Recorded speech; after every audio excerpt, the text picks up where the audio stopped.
અને ગાઈસ આની અંદર છે લીલાગર શંકર ભગવાનની પ્રસાદી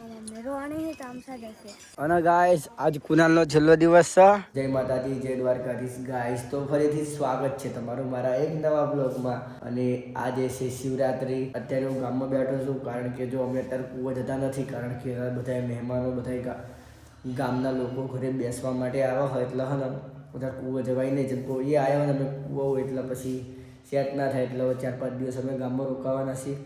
અને ફાઇનલી નેહુ ગુલીના લગ્ન પતી ગયા છે અને જોયો ઘર એકદમ ખાલી ખાલી થઈ ગયું છે. મારા પપ્પાના મમ્મી બધા ગયા છે ખેતર આટો મારવા માટે, જોવા હરખું ખાબુનામું કરવા માટે, કપડાં ધોવા માટે.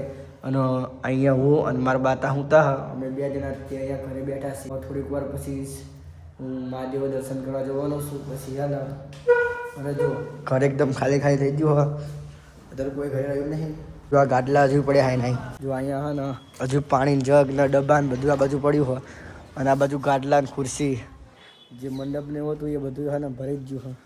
આ ટ્રેક્ટર હજુ કોઈ મૂકવા જેવું નથી અહીંથી. અહીંયાથી તે ત્યાં લગીને ઠેસ લગીને મંડપ બાંધેલો હતો. એ બધો મંડપ હોય ને છોડી કાઢ્યો હોય. ખાલી હા ને જો આ એક બાકી રહ્યું હોય. ધીરે ધીરે આ ખુરશી બધો સામાન પણ જતો રહેશે. જો ઘરે કોઈ નહીં અત્યારે એકદમ સુનસાન ઘર થઈ ગયો. અને લગ્નમાં હા મારી હા વ્લોગ બનાવવાની બહુ ઈચ્છા હતી પણ શું થયું ખબર, કામ જ એટલું બધું હતું ને કે વ્લોગ બનાવવું કામ કરવું કંઈ ખબર જ ના પડે. એટલે પછી મેં બહુ વ્લોગ બનાવવા નહીં, જે હતો એ અપલોડ કરી દીધો. અને પહેલાં જેવો સપોર્ટ કરતા હતા એ કરતા રહેજો અને લાઈક કરજો. હવે થોડીક વાર પછી ધવલ આવો તો એને મૂકવા જવાનું હું મારે. અને દ્વારકામાં મહાદેવનું મંદિર અહીંયા પણ દર્શન કરવા માટે જવાનું. જોવી છીએ આ વખતે ઠીક ને પછી હું તો જવાનું છું એ તો ફાઇનલ જ છે. ગાઈસ અમારે કાલ જવાનું હોય નેહુને તેડવા ડાયરેક્ટ વટામણ. અને અમે બહુ જણા જ જવાના, 10 થી 15 જણા જ જવાના છીએ. અને ગાઈસ અત્યારે હું સોડા લાવ્યો આઈડિયા કેનવાળી કેમ્પા જે નામ હોય. પહેલાં હા સ્ટિંગ બહુ ભાવતી હતી, હવે સ્ટિંગ ઓછી ભાવે, સ્ટિંગ બહુ ખાટી લાગે એટલે હવે આ સોડા ભાવે ચંપા. તો ગાઈસ અત્યારે હું નીકળી ગયો છું વાડીએ જવા માટે કારણ કે ધવલને લેવા જવાનું હોય. પછી લઈને ધવલના મારે મૂકવા જવાનું કારણ કે આજે એના ઘરે જવાનું હોય. અને ગાઈસ આજ કુનાલનો છેલ્લો દિવસ છે. આજ કુનાલે જતો રહેવાનો ઘરે.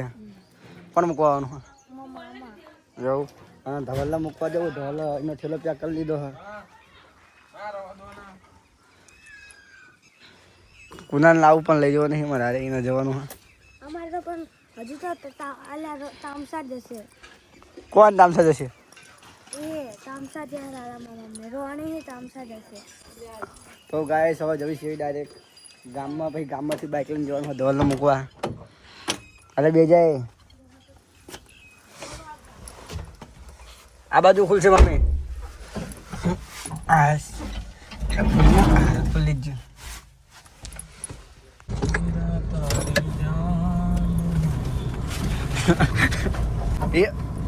તો ગાઈસ નીકળી છીએ હવે ગામમાં જવા માટે.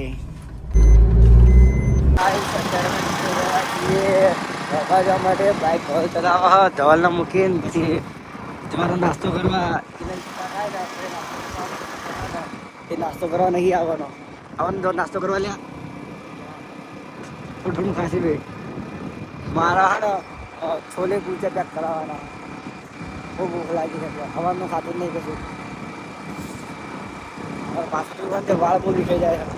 અને આ રસ્તો જો એકદમ જોરદાર. ધવલના બાઇક ચલાવવાનો આ રસ્તા પર બહુ બીક લાગે છે. હવે જો આ બાજુ હા ને દારૂ પૂરી જ નહીં. પગ લઈને આવી ને એટલે બહુ દખલ પડે. ખાવા સાધન આવો છો હવે દ્વારકા ચડી છીએ અમે. તો ગાઈસ અત્યારે હું ઘરે આવી ગયો છું અને હું લાવ્યો છું છોલે કુલચે. આમાં કુલચા હા, આ એક્સ્ટ્રા કુલચા. અને આની અંદર છે સબ્જી. આ રહ્યું છોલે ની સબ્જી. આમને શું ખબર કુલચા. અને ગાઈસ આની અંદર છે લીલાગર શંકર ભગવાનની પ્રસાદી. તો ગાઈસ અત્યારે હું ખેતરવાળા ઘરે આવી ગયો છું કારણ કે મને ગામમાં જે નવું ઘર છે ત્યાં ઊંઘ નથી આવતી અને બહુ ઊંઘ મજા નથી આવતી. તો અત્યારે જો મેં હા મચ્છરની અગરબત્તી સળગાવી દીધી છે કારણ કે આ ઓરડીની અંદર મચ્છર બહુ હતા. અને અત્યારે જો આજે કાલે જે મેં લોફર પહેરવાના હા ને એ લોફરનું વોશિંગ કરી નાખ્યું હોય. અને જ્યાં હા ને દેહુ અને પુલીન લગ્ન હતા ને ત્યારે અમારે નકરી તે નહાના જ હતી આખો દિવસ ને દિવસ ઉગ્યો રાત થઈ, દિવસ ઉગ્યો રાત થઈ, એવી રીતે દિવસ જતા હતા. પણ આજે એક બે દિવસ ધીરે ધીરે જાય, ટાઈમ પસાર થતો નથી. પણ કંઈ વાંધો નહીં, જે ટેન્શન હતું એ બધું થયું લગ્નનું. લગ્ન મસ્ત રીતે પૂરા થઈ ગયા છે. અને ગાઈસ કાલે અમારે નિહુ અને ગુલીને તેડવા જવાનું હોય. તો હવે અત્યારે વાગે છે એટલે ખબર 11 વાગી ગયા, કારણ કે ગામમાં બેસવા ગયા હતા. હું આશા રાખું છું તમને આજનો વ્લોગ ગમ્યો હશે.